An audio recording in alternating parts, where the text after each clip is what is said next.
Hey guys, thank you for joining us again at Car System Installation.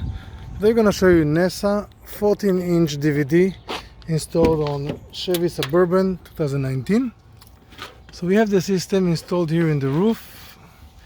We've used mounting brackets in the back directly to the vehicle rolling bar, so that way we can actually trying to pull this system down and it won't come down, so you don't have to worry about falling on somebody, don't have to worry about any issues in this one. So it's going to have a very strong, very tight connection to the roof.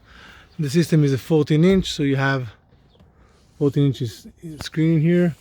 This is a 3 seats area, so you need something quite big. The system obviously turns on with the ignition, turns off with the ignition.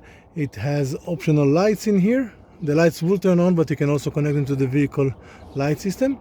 It's just in this case the light system in the vehicle is LED, so it's a bit flickering for our LEDs, so we did not connect it.